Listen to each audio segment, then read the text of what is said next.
Hello guys, welcome to physics mind. आज हम पढ़ने जा रहे हैं field at the axis of ring का कंसेप्ट और उसका हम फॉर्मूला डिस्कस करेंगे। उसके बाद हम 3D डायग्राम के क्वेश्चंस भी जो कि आपकी एग्जाम में आ सकते उसे भी डिस्कस करने वाले। तो चलो आज की इस वीडियो को स्टार्ट करते हैं। तो सबसे पहले हम देखते हैं field eight axis of ring. तो समझ लो ये आपको एक रिंग दी है, इसका रेडियस है r और ये पॉइंट P है at a distance of x और इस ये रिंग में से I का करंट फ्लो कर रहा। तो आपको इस पॉइंट P पर मैग्नेटिक फील्ड निकालनी है। तो इसका हमें डायरेक्ट फॉर्मूला ध्यान में रखना है, जो कि है magnetic field is equal to mu naught upon 4 2 m upon r square plus x square raised to the power 3/2। यहाँ पर जो m है इसका फॉर्मूला है current into area, magnetic moment, इसे कहते हैं मैग्नेटिक मोमेंट।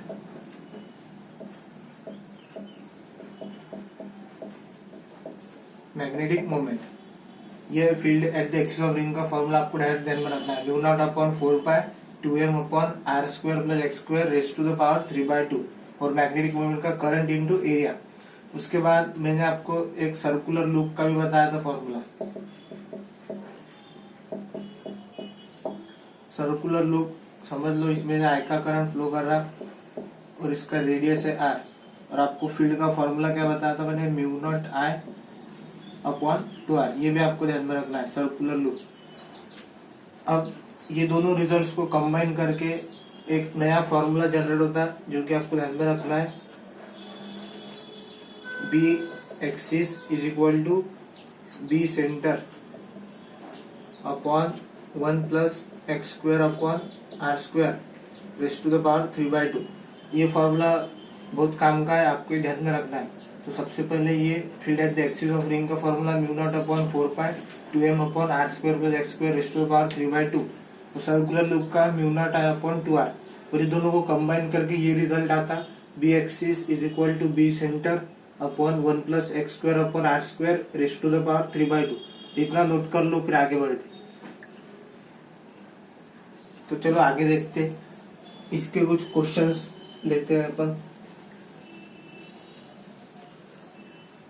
सबसे पहला क्वेश्चन, आपको फील्ड निकालनी है at x equal to √3r distance पर।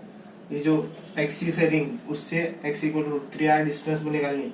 तो अभी जो अपन ने फॉर्मूला डिस्कस किए, B axis is equal to B centre upon 1 plus x square upon R square raised to the power 3/2। तो B axis equal to B centre upon 1 plus X की जगह क्या आएगा, √3r का square upon R square raised to the power 3/2। B centre upon 1 plus √3r का square क्या हो जाएगा, 3r square upon 3r square raised to the power 3/2। तो ये r स्क्वायर से r स्क्वायर कैंसल, तो ये कितना आएगा, बी सेंटर अपॉन 1 प्लस 3 4 की पावर 3/2। और आपको यहाँ पे एक ध्यान में रखना है, अगर a की पावर 3/2 है तो आप उसको लिख सकते a√a।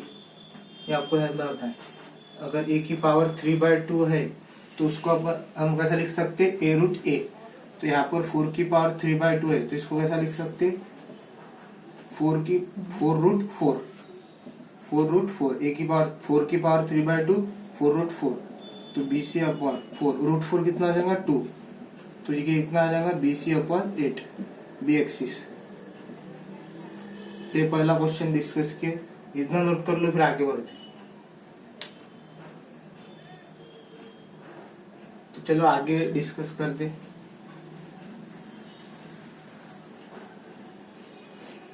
अब आपको ये जो x है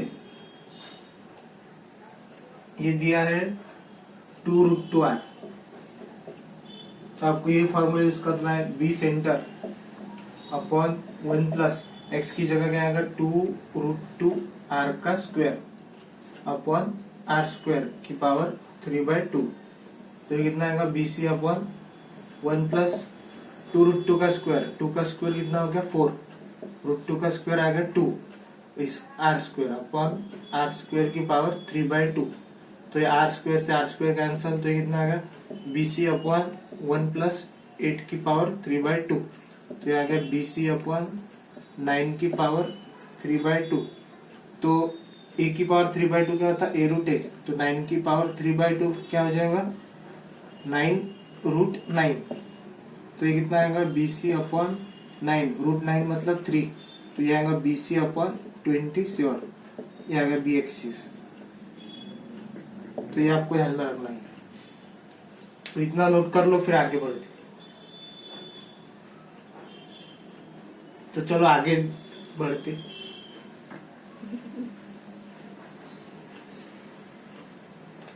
इसके बाद हम देखने जा रहे हैं 3D diagram question, 3D diagram के क्वेश्चन। ये आपके एग्जाम में पूछे जा सकते हैं, आपको अच्छे से नोट करना है क्वेश्चंस को। तो सबसे पहला क्वेश्चन लेते हैं अपन। ये आपको एक वायर दी है जिसमें से I का करंट फ्लो कर रहा है, और ये आपको एक्सिस दी है, ये Y एक्सिस, ये X, और ये बाहर आ रही Z एक्सिस। तो ये आपको एक वायर दी है, तो इसमें से I का करंट फ्लो कर रहा है। तो आपको एक पॉइंट P है, यहाँ पर मैग्नेटिक फील्ड निकालनी है due to this current carrying wire. इधर से ये वायर इन्फिनिटी तक है, और ये एक है semi circular arc, semi circular arc. तो आपको P पॉइंट पर मैग्नेटिक फील्ड निकालनी है। तो इसको कैसा करेंगे, सबसे पहले नंबरिंग करनी है हमें वायर की। तो ये जो यहाँ तक वायर है इसको हम नंबर 1 देते, और ये सेमी सर्कुलर आर्क को 2, और ये जो यहाँ से यहाँ तक वायर है इसे देते हैं हम नंबर 3। तो सबसे पहले हमें ये जो है ये सेमी इनफाइनाइट वायर है, क्योंकि एक इधर से इन्फिनिटी है और दूसरे इधर से इन्फिनिटी नहीं है, मतलब सेमी इनफाइनाइट वायर है। तो B1 का जो फॉर्मूला आएगा वो क्या आएगा μ0/4π I/R, क्योंकि सेमी इनफाइनाइट वायर है। और इसकी डायरेक्शन देखनी है आपको, तो thumb along the direction of current, और पॉइंट P की तरफ देखो, ये जो आपका पाम है ये दिखा रहा डाउनवर्ड डायरेक्शन में, मतलब -J में आ रही डायरेक्शन, -J। तो क्या आएगा -J। और हमें ये भी ध्यान में रखना है कि x में लिख सकते हैं हम I, y में J, और z में क्या लिखेंगे K। तो μ0/4π I/R -J डाउनवर्ड डायरेक्शन में, thumb along the direction of current. और ये देखो -J में आ रही, ये जो ऊपर है ये +J है, और ये जो इसका नीचे रहेगा ये क्या रहेगा -J। ये आपको ध्यान में रखना है। उसके बाद B2 की देखिए, तो वो है सेमी सर्कुलर आर्क, तो μ0/4π I/R। थीटा कितना है यहाँ पे angle pi, I/R into pi. और इसकी डायरेक्शन देखनी है, तो thumb along the direction of current, और पॉइंट P की तरफ देखे तो ये जो पाम है आपका ये डायरेक्शन में पॉइंट कर रही है, तो ये आएंगे -K, इधर +K है, ये अंदर की तरफ क्या आएगा -K। ये देख लो -K आ रहा है अंदर की तरफ, तो ये आएगा -K। और जो B3 है इसका लिखना है, तो μ0/4π B3 का है सेमी इनफाइनाइट I/R।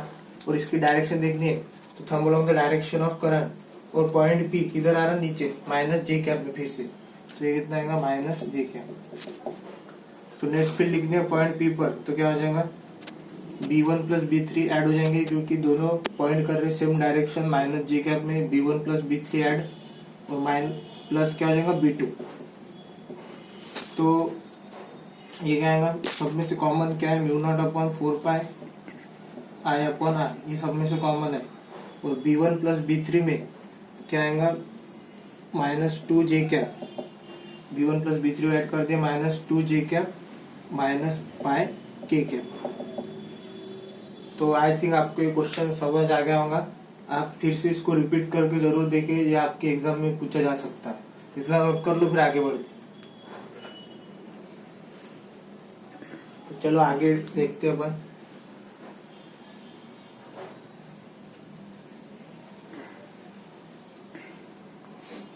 अब इसका सेकंड क्वेश्चन देखते। तो ये आपको वायर दी, एक्सिस है y, x, और ये z एक्सिस, ये K, ये आई कैप और ये जे कैप। आपको ये वायर दिया है इसी, इसमें से आई का करंट फ्लो कर रहा है। ये वायर की रेडियस कितनी दी है आर। ये पॉइंट पी है। यहाँ पर आपको मैग्नेटिक फील्ड निकालनी है due to this current carrying wire. इधर से ये इंफिनिटी है। तो सबसे पहले नंबरिंग करनी है 1 2 3 नंबरिंग कर लिया आपने। तो हमें क्या करना है, सबसे पहले फील्ड लिखेंगे और उसकी डायरेक्शन। तो B1 semi infinite wire mu naught upon 4 pi I upon R. अब इसकी डायरेक्शन देखनी है तो thumb along the direction of current, और आपका पाम किधर पॉइंट कर रहा, माइनस जे कैप में। तो ये क्या आएगा माइनस जे कैप। B2 लिखना है, यह है semi circular arc mu naught upon 4 pi I upon R into theta कितना है पाई। और इसकी डायरेक्शन देखेंगे thumb along the direction of current. तो ये किधर आ रहा माइनस के कैप। और B3 लिखना है, B3 तो ये आएगा mu naught upon 4 pi I upon R. और इसकी डायरेक्शन देखनी है तो thumb along the direction of current. तो आपका जो पाम है वो किधर पॉइंट कर रहा है, माइनस के कैप में। तो ये इधर आ रही। तो नेट फील्ड अगर लिखनी है तो क्या आएंगे B1 plus B2 plus B3 vector form में। तो इसमें से कॉमन क्या आ रहा है, mu naught upon 4 pi I upon R common आ गया। और हम क्या लिख सकते, इसमें माइनस 2 के कैप, माइनस 2 के कैप नहीं आएगा कॉमन, इसमें कॉमन आएगा पाई के कैप माइनस में, और minus K cap plus minus J cap. तो क्या आएगा mu naught upon 4 pi I upon R minus pi plus 1 K cap minus J cap. इतना नोट कर लो, फिर आगे बढ़।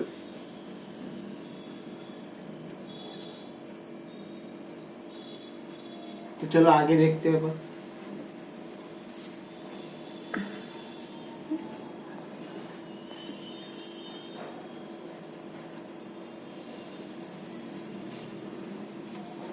तीसरा क्वेश्चन। तो आपको ये दो एक्सिस दिए एक्स और वाई, और आपको ये वायर परपेंडिकुलर टू प्लेन है जिसमें करंट आउटवर्ड डायरेक्शन में फ्लो कर रहा है आर की तरफ। और आपको एक पॉइंट पी दिया है, यहाँ पर आपको मैग्नेटिक फील्ड निकालनी है। और ये पॉइंट पी के कोऑर्डिनेट दिए एक्स और वाई, और यहाँ से यहाँ तक का डिस्टेंस जो है ये आपको आर दिया है। तो ये बहुत इंपॉर्टेंट क्वेश्चन है। तो इसे हम कैसा करेंगे, सबसे पहले ये जो कोऑर्डिनेट दिए आपको क्या करना है, यहाँ पे ऐसे बना लेने हैं। ये वाई है और यहाँ से यहाँ तक कितना है एक्स। तो और ये जो एंगल है ये आपको थीटा दिया है। तो आपने प्रीवियस वीडियो अगर देखा होगा तो उसमें वायर परपेंडिकुलर टू प्लेन में थंब को रखते थे along the direction of current, और ये जो फिंगर्स है ये अलोंग द लाइन जॉइनिंग। तो ये लाइन, ये पाम की क्या रहती थी, मैग्नेटिक फील्ड परपेंडिकुलर। तो पी पॉइंट पर मैग्नेटिक फील्ड की डायरेक्शन देखे तो ये क्या आ जाएंगी बी इधर किधर। तो हमने उसमें क्या देखे थे कि हमें दो एक्सिस बनानी है, एक वाई में और एक एक्स में। तो मैंने बताया था आपको कि जो परपेंडिकुलर है ये डिस्टेंस, ये वाई से कितना रहता है थीटा पर, और फील्ड से कितना रहता है 90 पर। तो ये कितना हो गया एंगल 90 माइनस थीटा। तो ये कितना हो जाएगा थीटा। तो इस डायग्राम में देखो ये मैग्नेटिक फील्ड है, तो इसका फील्ड का कंपोनेंट जिधर थीटा उधर कौन सा रहता कॉस थीटा। तो इधर जो आएगा फील्ड का कंपोनेंट ये क्या आएगा बी कॉस थीटा, और जो वाई में आएगा ये क्या आएगा बी साइन थीटा। इसके बाद अब इस ट्रायंगल से आर को क्या लिख सकते हैं हम, X square plus Y square. उसके बाद अब अगर नेट फील्ड लिखे तो क्या आएंगी वो, ये है माइनस एक्स डायरेक्शन में minus B cos theta I cap plus और वर्टिकली अपवर्ड डायरेक्शन में B sine theta J cap. तो वायर परपेंडिकुलर टू प्लेन, इसमें फील्ड का फॉर्मूला क्या था, mu naught upon 4 pi 2 I upon R, और bracket के अंदर क्या आ जाएगा minus cos theta I cap plus sine theta J cap. अब देखो mu naught upon 4 pi 2i upon r cos theta, ये ट्रायंगल से क्या आएगा कॉस थीटा, एडजेसेंट कोणता है y और हाइपोटेन्यूज कितना है और r, और साइन थीटा लिखना है तो क्या आएगा अपोजिट कोणता है x, हाइपोटेन्यूज कोणता है r, तो यहाँ पे ये डालते हैं अपन minus y upon r I cap plus x upon r J cap. फिर यहाँ से r को अपन बाहर निकालते कॉमन में, mu naught upon 4 pi 2i upon r, ये r बाहर आ गया तो क्या हो जाएगा आर स्क्वायर, और ब्रैकेट के अंदर क्या आएगा minus Y I cap plus X J cap. तो mu naught upon 4 pi 2i upon R square की जगह क्या लिख सकते X square plus Y square in bracket minus Y I cap plus X J cap. तो ये बहुत important question है जो कि आपके एग्जाम में पूछा जा सकता है, तो इतना नोट कर लो। तो आई थिंक आपको वीडियो पसंद आया होगा, तो मिलते हैं गाइस नेक्स्ट वीडियो में, तब तक के लिए आप पढ़ते रहिए।